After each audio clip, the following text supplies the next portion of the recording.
जय श्री श्याम मित्रों, कैसे हो आप सभी। मैं मुकेश सांखला आशा करता हूं कि आप अच्छे स्वस्थ हैं और आपने अपनी पढ़ाई को निरंतर जारी किए हुए हैं। इसी आशा और उम्मीद के साथ आपका स्वागत है आपके अपने YouTube channel S career classes में। देखिए मित्रों, आज अपने बात करेंगे वैदिक काल की। ठीक है, और ये जो वैदिक काल है ये आपका एक ऐसा टॉपिक है जो आपके सभी प्रतियोगी परीक्षाओं में, राजस्थान की जितनी भी प्रतियोगी परीक्षा होगी उन सभी प्रतियोगी परीक्षाओं में एक इंपॉर्टेंट टॉपिक रहने वाला है। ठीक है, मैंने वैदिक काल के इससे पहले दो वीडियो पहले बढ़ाए थे और उसमें पहले वीडियो में हमने पढ़ा था कि आर्य कौन थे, आर्यों की जाति क्या थी और आर्य किस क्षेत्र से हिंदुस्तान आई या सप्त सिंधु प्रदेश में आई। और सेकंड वीडियो में हमने बात की थी वेदों के ऊपर, वेदों को हमने पढ़ा। ठीक है, आज अपने बात करेंगे वैदिक काल की राजनीतिक और उनके आर्थिक, सामाजिक और धार्मिक स्थिति के बारे में। ठीक है, अपने आज बात करते हैं वैदिक काल।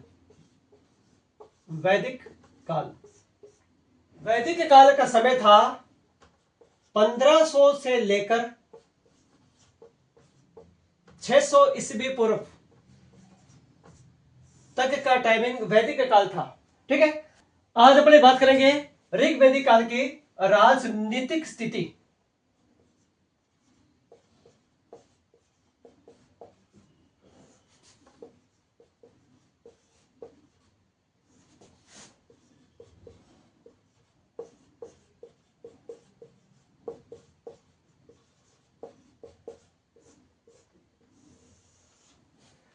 क्लियर, चलिए जी अपने बात करते हैं सबसे पहले राजा की। राजा,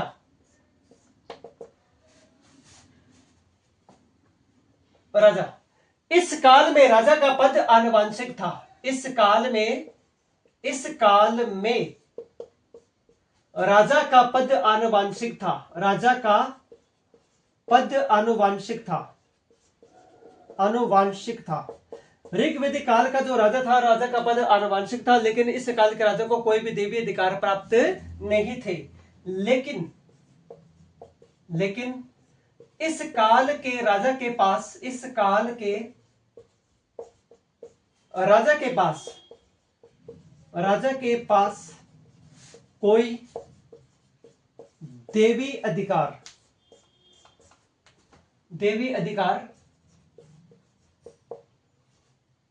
प्राप्त नहीं थे।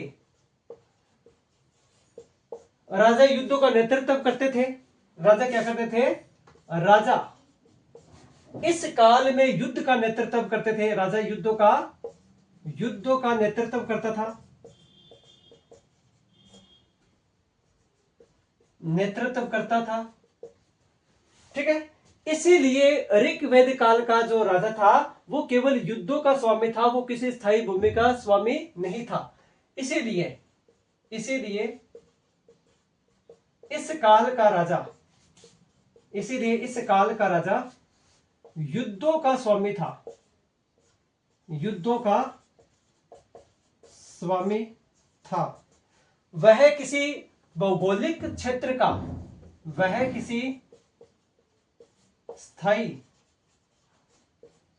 वह किसी स्थायी भौगोलिक क्षेत्र का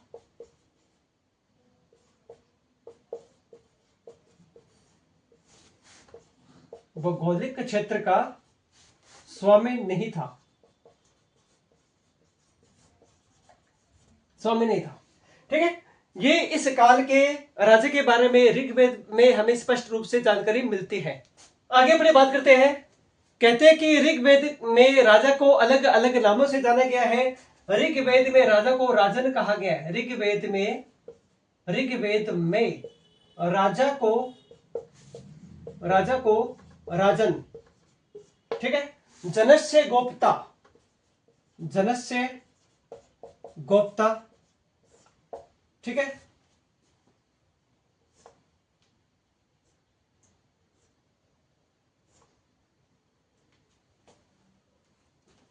भी कहा गया है। ये इस काल के राजा की विशेषता थी। कहते कि राजा को प्रशासनिक सलाह देने के लिए एक मंत्री परिषद थी, और कहते कि ये जो मंत्री परिषद थी इनमें सभा समिति गण और विदग्ध आते थे, तथा इसके साथ साथ राजा को, तथा इसके साथ साथ राजा को, इसके साथ साथ राजा को विश्वपति भी कहा गया है, विश्वपति भी कहा गया है, भी कहा गया है, क्योंकि इस काल का जो राजा था वो छोटे छोटे कबीलों में रहते थे। ऋग्वेद में एक जगह कहा गया है कि समिति के द्वारा, समिति के जो सदस्य थे, समिति के सदस्यों के द्वारा राजा के निर्वाचन का उल्लेख भी मिलता है। तो ऋग्वेद में समिति के सदस्यों के द्वारा, समिति के सदस्यों के द्वारा, समिति के सदस्यों के द्वारा राजा के निर्वाचन की जानकारी मिलती है, जानकारी मिलती है। राजा अलग अलग कबीलों में रहते थे और इस काल में कबीलों को जन कहा गया है। ऋग्वेद में क्या कहा गया है? इन कबीलों को ऋग्वेद में अस्थायी कबीलों को जन कहा गया है। अस्थायी कबीलों को जन कहा गया है। क्या कहा गया है? जन कहा गया है। और ये जो जन थे ये अस्थायी कबीले थे। ऋग्वेद में कुल 24 जनों का उल्लेख मिलता है। ऋग्वेद में कुल 24 जनों का उल्लेख मिलता है। टोटल कितने जन थे इस काल में? कुल 24 जन थे। और कहते हैं कि इन 24 जनों का उल्लेख ऋग्वेद में 275 बार मिलता है। ऋग्वेद में इन जनों का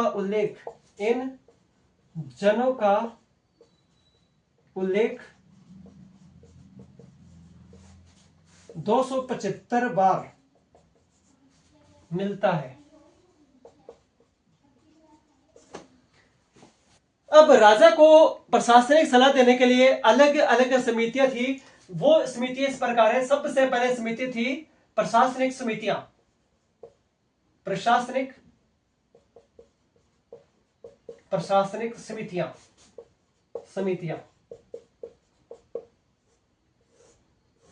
अब ये जो समितियां थी ये समय समय पर राजा के प्रशासनिक कार्यों का निरीक्षण करती थी, राजा को प्रशासनिक सलाह देती थी। लेकिन राजा इन समितियों की या इनके जो मंत्री थे, इनके मंत्रियों की बात मानने के लिए बाध्य नहीं थे। ठीक है। अब ये समितियां कौन कौन सी थी? सबसे पहले और सबसे प्राचीन जो समिति थी उसका नाम था विदत। क्या नाम था? विदत। अब ये विदत जो थी ये ऋग्वेदिक काल की सबसे प्राचीन राजनीतिक संस्था थी। इसके बारे में राथ महोदय कहते हैं। क्या कहते हैं? राथ महोदय कहते हैं कि राथ महोदय कहते हैं कि विदत एक ऐसी संस्था थी जिसमें सैनिक लूट का बंटवारा किया जाता था। किसका बंटवारा किया जाता था? सैनिक लूट का बंटवारा किया जाता था। तथा इस विदत में सामाजिक, आर्थिक तथा राजनीतिक सभी कार्यों का उल्लेख मिलता है। राथ महोदय के अनुसार इस विदत में सैनिक लूट का बंटवारा किया जाता था। किसका बंटवारा किया जाता था? सैनिक लूट का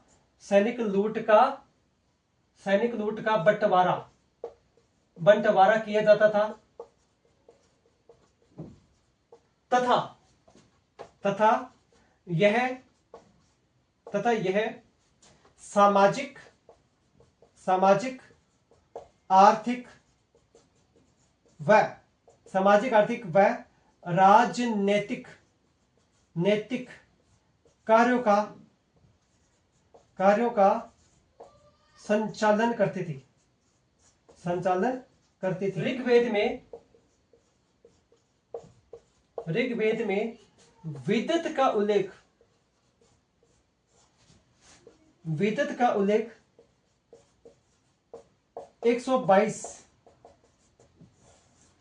122 बार मिलता है।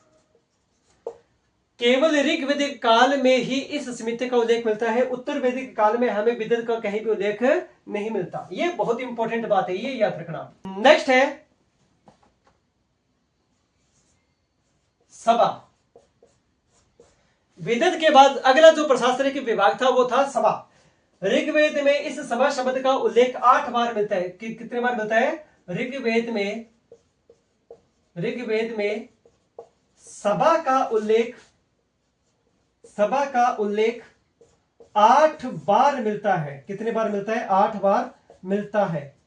सभा शब्द का उल्लेख ऋग्वेद में 8 बार मिलता है। यह जो सभा थी ये ग्रामीण संस्था थी, ठीक है, गांव का संचालन करती थी। ये क्या थी? यह ग्रामीण संस्था थी। समिति सभा क्या थी?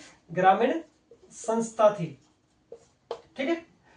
इसके बारे में कहा जाता है कि सभा को रथ के ऊपर चलते हुए दिखाया गया है। सभा को रथ के ऊपर चलते हुए दिखाया गया है। सभा को रथ पर चलते हुए दिखाया गया है। ये इस काल की एक बेहतरीन विशेषता थी कि सभा जो थी ये पूरे गांव का नेतृत्व करती थी, गांव ग्रामीण संस्था थी, तथा सभा को रथ के ऊपर चलते हुए दिखाया गया है। क्लियर?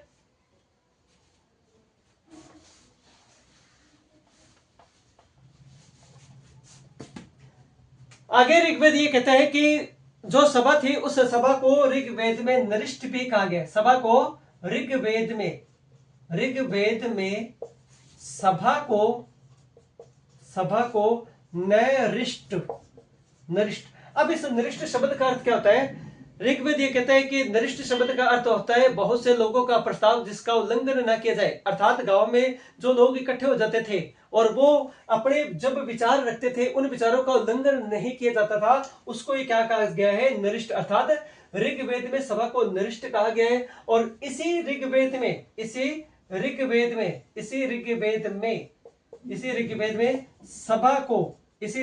सभा को किलविद सपद संस्था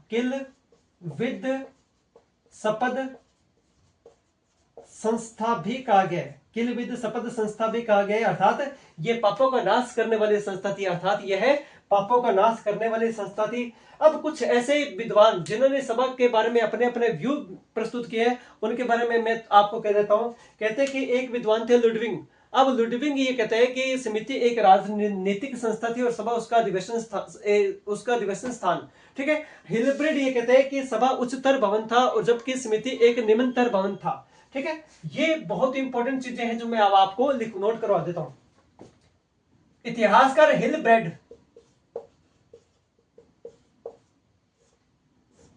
कहते हैं कि सभा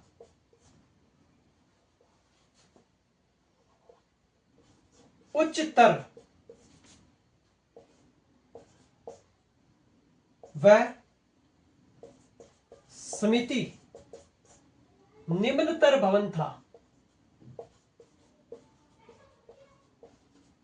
ये बात किसने बोली है? ये बात कही है हिलब्रेड महोदय ने। नंबर 2 पे आते हैं जी जिमर महोदय। जिमर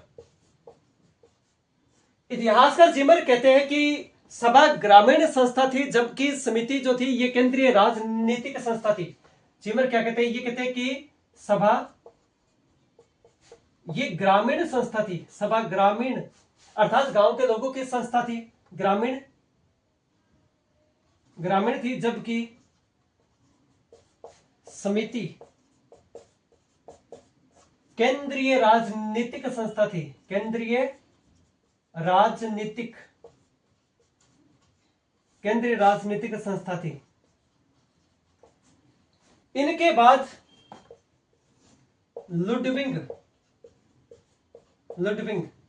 इतिहासकार लुडविंग ये कहते हैं कि समिति एक राजनीतिक संस्था थी और सभा उसका एक अधिवेशन स्थान, ठीक है। लुडविंग के अनुसार ये कहते हैं कि समिति एक राजनीतिक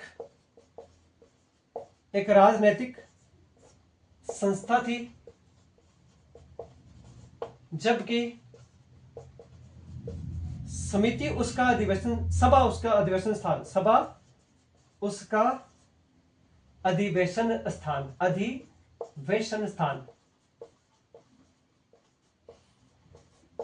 स्थान था।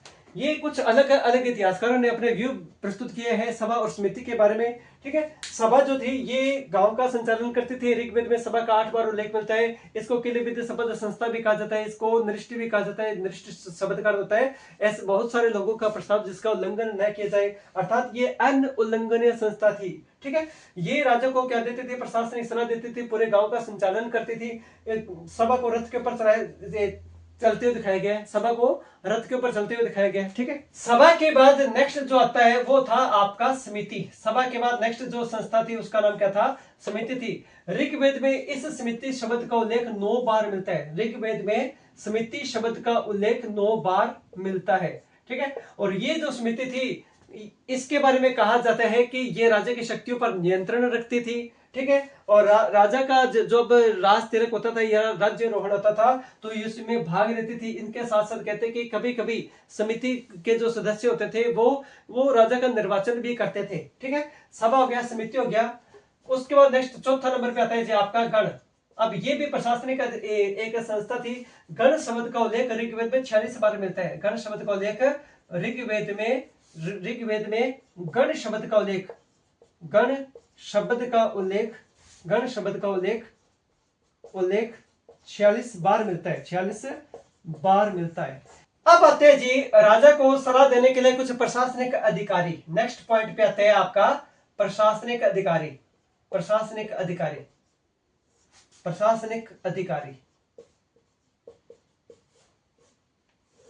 इस काल के जो प्रशासनिक अधिकारी इनमें सबसे पहले नंबर 1 पे आता है जी। आप इस काल में सबसे प्रमुख जो प्रशासनिक अधिकारी था वो था पुरोहित। कौन था? पुरोहित। पुरोहित का एकमात्र ऐसा पद था जो राजा के बाद ये वंशानुगत होता था। ठीक है, वैदिक काल में राजा के बाद पुरोहित का एकमात्र ऐसा पद था जो आनुवांशिक होता था और ये सबसे बड़ा प्रशासनिक अधिकारी था।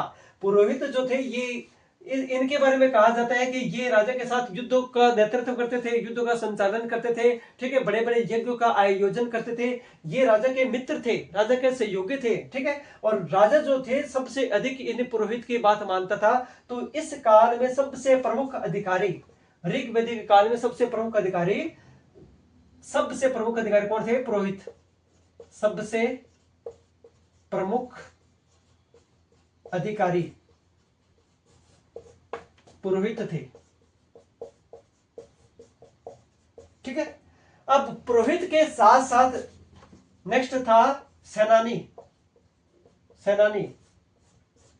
जितने भी राजा के पास सेना थी, क्योंकि इस काल के राजा के पास कोई स्थायी सेना नहीं थी। ठीक है, अब जो सेना थी उन सेना का नेतृत्व जिसके द्वारा किया जाता था वो कौन था? सेनानी या सेनापति। सेनानी था। फिर उसके सेनानी हो गया।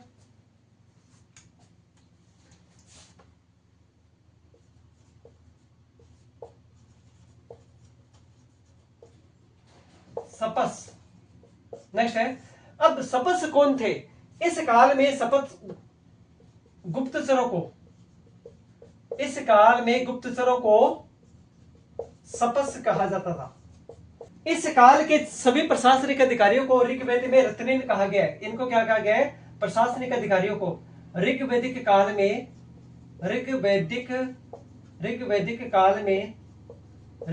काल में प्रशासनिक अधिकारियों को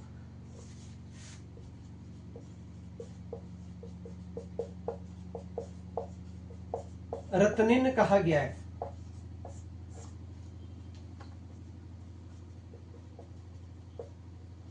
रत्निन कहा गया। ठीक है, अगर मान लीजिए आपके परीक्षा में आ जाए कि राजा सहित कुल कितने रत्निन थे, तो राजा सहित कुल 12 रत्निन थे। लेकिन राजा के कुल कितने रत्निन थे? तो राजा के कुल 11 रत्निन थे। क्या होता था कि मान लीजिए राज्याभिषेक है, तो राज्याभिषेक से पहले राजा इन रत्निनों के घर पे जाते थे और उनके देवताओं की क्या करते थे? ये पूजा करते थे। ठीक है, यहां तक आपका राजनीतिक जीवन कंप्लीट।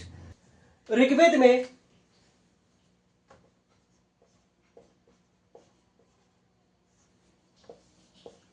कुल 33 देवताओं का उल्लेख मिलता है। ऋग्वेद में कुल 33 देवताओं का उल्लेख मिलता है।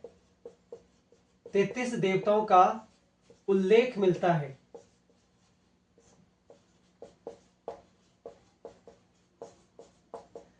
इस काल के यदि अपने धर्म पर बात करें तो ऋग्वेद कहते हैं कि इस काल में कुल 33 देवता थे और इन 33 देवताओं को उल्लेख ऋग्वेद में मिलता है। इसके साथ साथ याशक ने अपने निरुक्त में इन देवताओं की 3 श्रेणियों का उल्लेख किया है। याशक ने अपने निरुक्त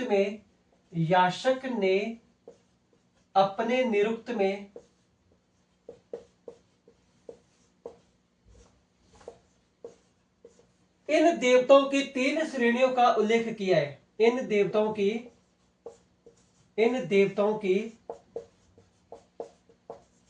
3 श्रेणियां बताई है।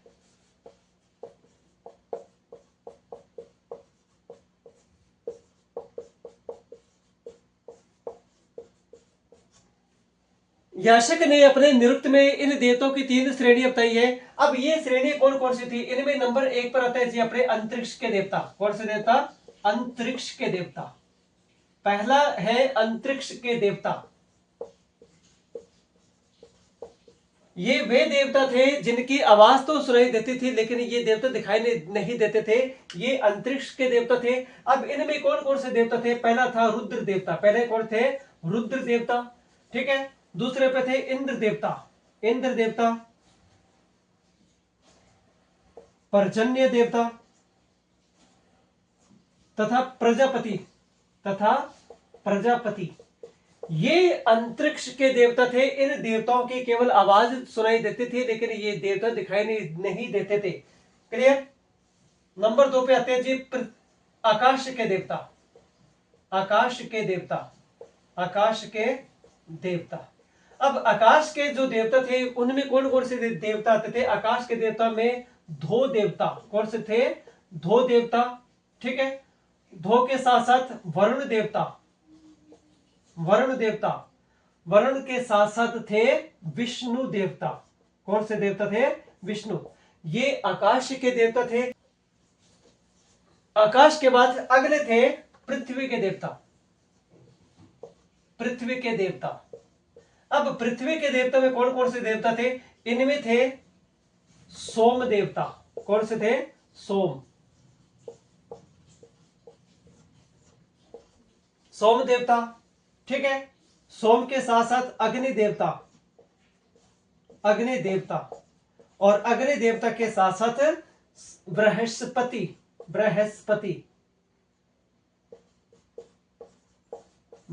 देवता। ये पृथ्वी के देवता थे। कहा जाता है कि ऋग्वेद में कुल 33 देवताओं का उल्लेख मिलता है, और इसके साथ साथ याशक ने अपने निरुक्त में इन देवताओं की 3 श्रेणियों का उल्लेख किया है। पहला ये कहते हैं कि अंतरिक्ष के देवता थे, आकाश के देवता थे और पृथ्वी के देवता थे, और मैंने आपको ये सारे के सारे देवता लगभग बताए। ठीक है। अब अपने इन देवताओं को विस्तृत रूप से पढ़ेंगे। इनमें सबसे पहले आता है जी अपना धो देवता।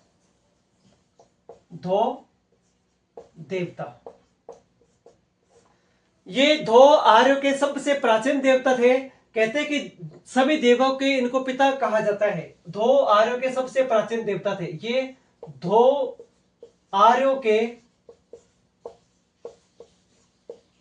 सबसे प्राचीन देवता थे। सबसे प्राचीन देवता थे। धो आर्यों के सबसे प्राचीन देवता थे। ये सूर्य के पिता थे। ये सूर्य के पिता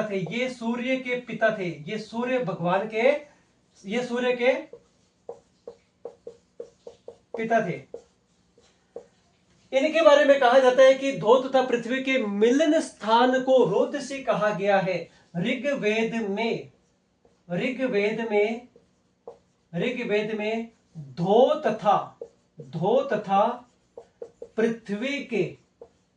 धो तथा पृथ्वी के मिलन स्थल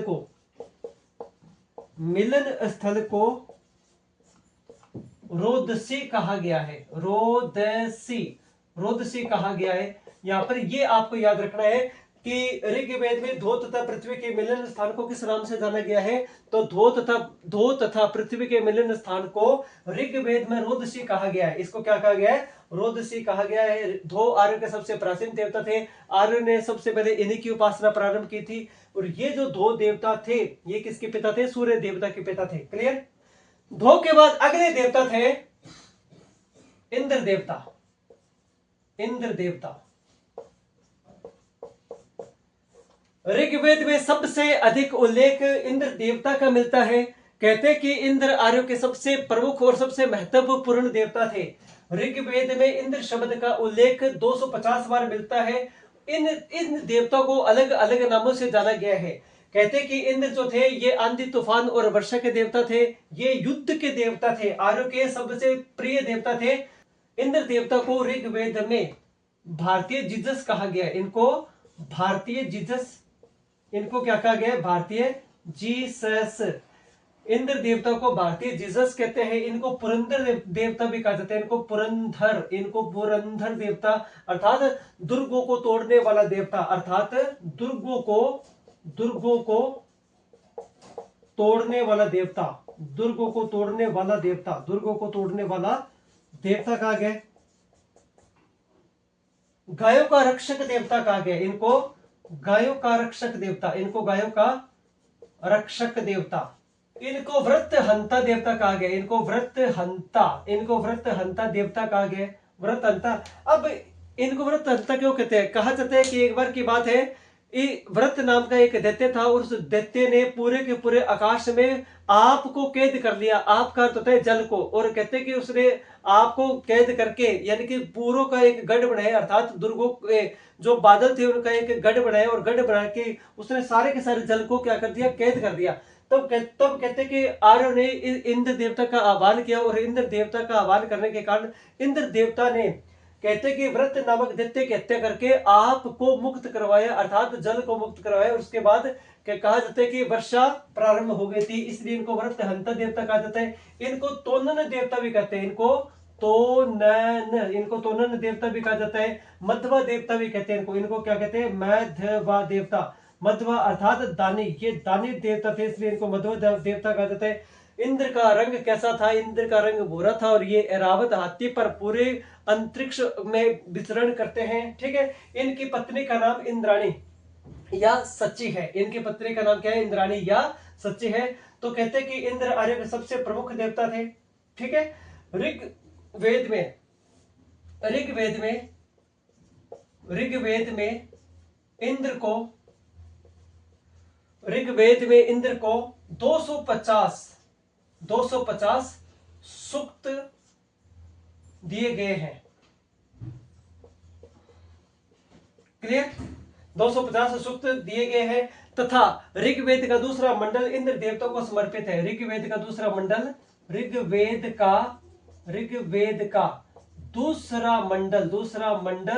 इंद्र देवता को समर्पित है। ऋग्वेद का दूसरा मंडल इंद्र देवता को समर्पित है। कुल इंद्र देवता को कुल 250 सूक्त समर्पित है। ये इनको भारतीय जीसस कहते हैं। पुरंदर देवता कहा जाता है। क्यों? क्योंकि इन्होंने दुर्गों को तोड़कर इन्होंने आपको मुक्त कराया, इसलिए इनको पुरंदर देवता कहते हैं। गायों का रक्षक देवता कहते हैं। मध्वधानी देवता कहते हैं। शक्र केतु भी कहते हैं। इनको क्या कहते हैं? शक्र केतु देवता। ठीक है। अर्थात 100 शक्तियों का स्वामी कहा जाता है। ठीक है।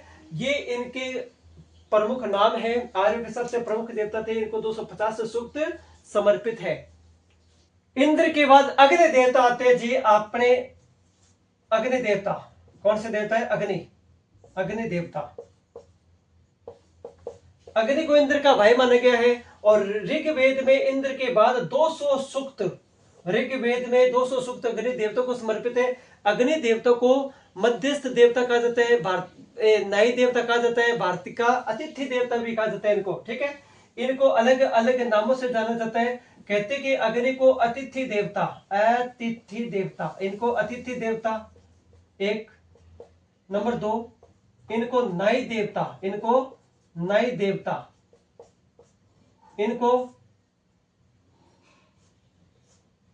मध्यस्थ देवता भी कहा जाता है। ठीक है। ये इंद्र के भाई थे, इनको मध्यस्थ देवता भी कहा जाता है। अग्नि के बाद नेक्स्ट देवता आते हैं जी अपने वरुण देवता। ऋग्वेद कहता है कि वरुण शब्द वर धातु से मिलकर बना है, और इस वर शब्द का अर्थ होता है ढकने वाला। कहते हैं कि जिस देवता के द्वारा अपनी आसुरी शक्ति से पूरे ब्रह्मांड को ढक दिया, वो देवता क्या कहलाए? वरुण देवता कहलाए। ये क्या कहलाए? कहा जाता है कि वरुण शब्द वर धातु से मिलकर बना है। किससे मिलकर बना है? वरुण शब्द वर धातु से मिलकर वर धातु से मिलकर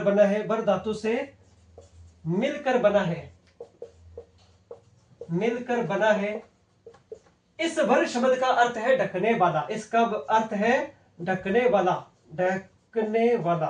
अर्थात जिस देवता ने अपने आसुरी शक्तियों से पूरे ब्रह्मांड को ढक दिया, पूरी पृथ्वी को ढक दिया, वे देवता क्या कहलाए? वरुण देवता कहलाए।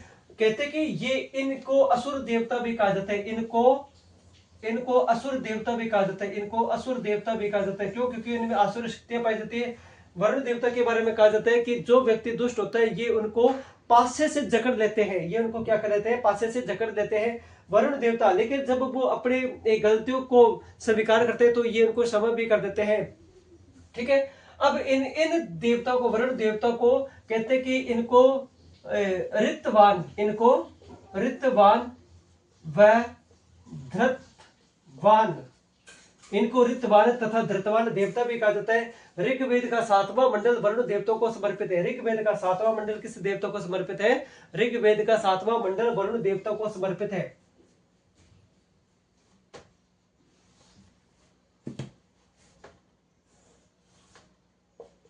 ऋग्वेद का 7वां मंडल वरुण देवता को समर्पित है, वरुण देवता को समर्पित है। अब ये जो ऋग्वेद का 7वां मंडल है ये किसको समर्पित है? वरुण देवता को समर्पित है। और कहते हैं कि वरुण देवता को 30 सूक्त समर्पित है, दिए गए हैं। ऋग्वेद में कितने सूक्त मिलते हैं इनको? ऋग्वेद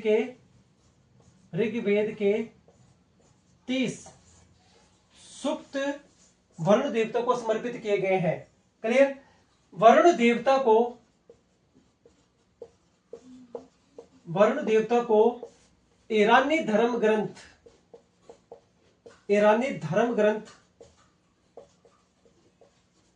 जैन अवस्था में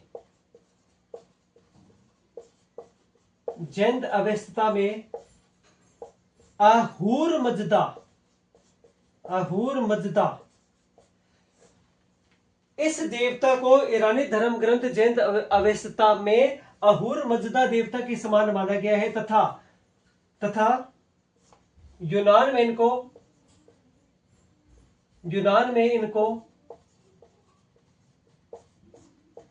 ओरनोज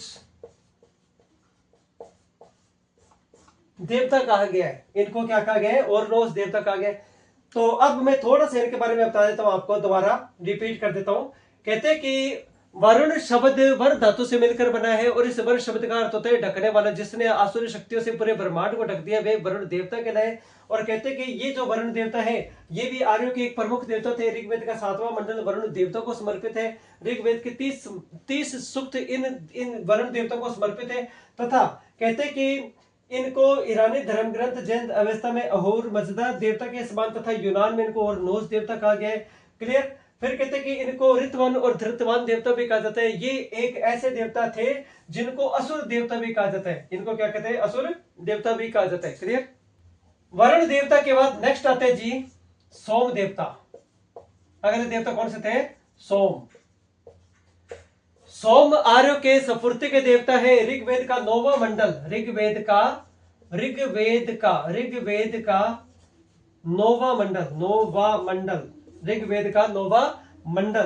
9वां मंडल सोम देवता को समर्पित है। ये बहुत इंपॉर्टेंट लाइन है, आपके सीधा से पेपर में आएगा कि ऋग्वेद का कौन सा मंडल सोम देवता को समर्पित है। तो ऋग्वेद का 9वां मंडल सोम देवता को समर्पित है। ऋग्वेद का 9वां मंडल सोम देवता को समर्पित है। सोम देवता को समर्पित है।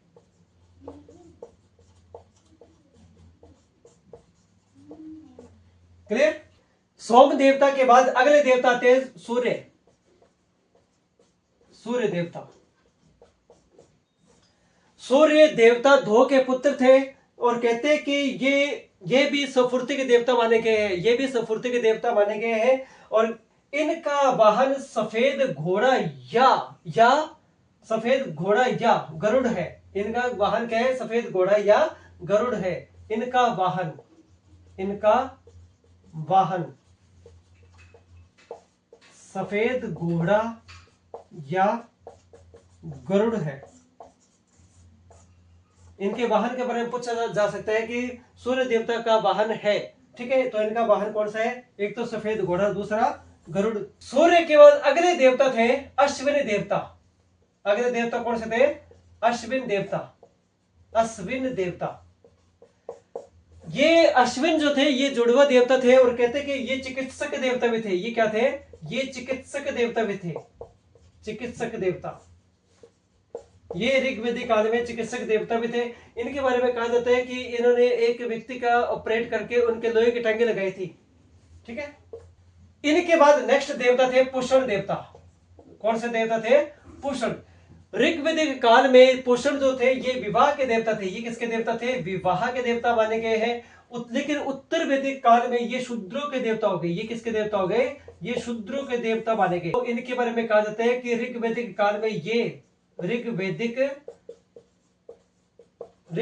काल में ये विवाह के देवता थे। विवाह के देवता थे, ये विवाह के देवता थे।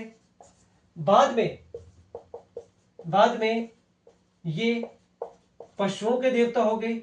ये किसके देवता हो गए? पशुओं के देवता। तथा उत्तर वैदिक काल में ये शूद्रों के देवता हो गए। तथा उत्तर वैदिक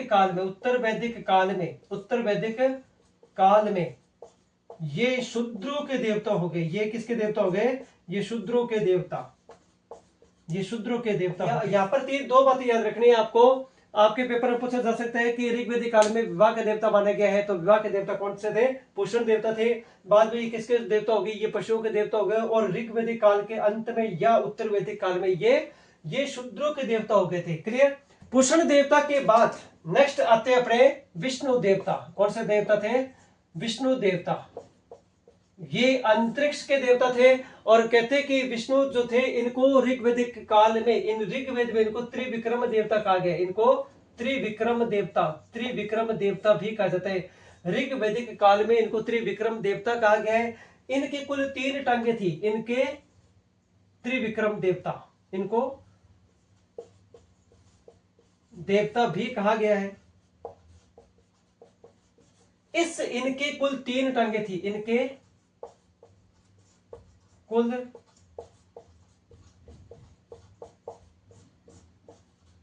3 टांगे थी। ये ऋग्वेदिक काल के देवता थे और कहते कि देवताओं के साथ साथ इस काल में कुछ मुख्य देवियां भी थी। इनमें सबसे प्रमुख देवी थी ऋग्वेदिक काल की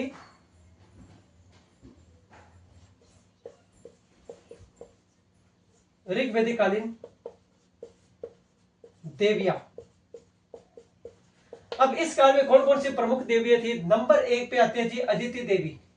अदिति, इनके बारे में कहा जाता है कि ये सभी देवों की माता थी। अदिति को क्या माना गया? ये सभी देवों की माता थी। अदिति को इनको सभी देवों की माता कहा गया है। माता कहा गया है। क्लियर? इनके बाद नेक्स्ट आते जी इला देवी। अब इला ये आहुति की देवी थी। ये आहुति की देवी थी। आहुति की देवी इला आहुति की देवी थी। ठीक है। नेक्स्ट है अरण्य ये वन की देवी थी। ये वन की देवी थी। अरण्य वन की देवी थी। ये कहते कि प्रमुख देवियां थी। अब जब मैक्स मुल्लर ने ऋग्वेदिक काल का अध्ययन किया तो वो ये कहते हैं कि आर्य जो थे ये बहुदेववादी थे, इसलिए इनको हिनोथिज्म भी कहा जाता है। इनको क्या कहते हैं? हिनोथिज्म भी कहा जाता है। इतिहासकार मैक्स मुल्लर ने आर्यों को बहुदेववादी होने के कारण आर्यों को बहुदेववादी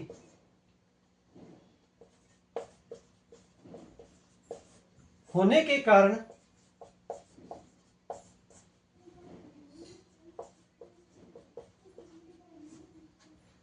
इनको हिनोथिज्म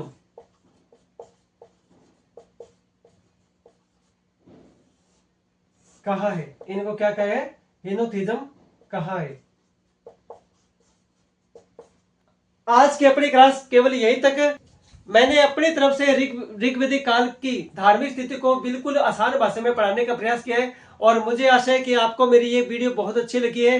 और यदि आपको मेरी ये क्लास अच्छी लगी है तो प्लीज आप मेरी इस क्लास को लाइक कीजिए, शेयर कीजिए और सब्सक्राइब कीजिए। ठीक है, इसी आशा और उम्मीद के साथ अपने फिर मिलेंगे नए वीडियो में। तब तक के लिए थैंक यू।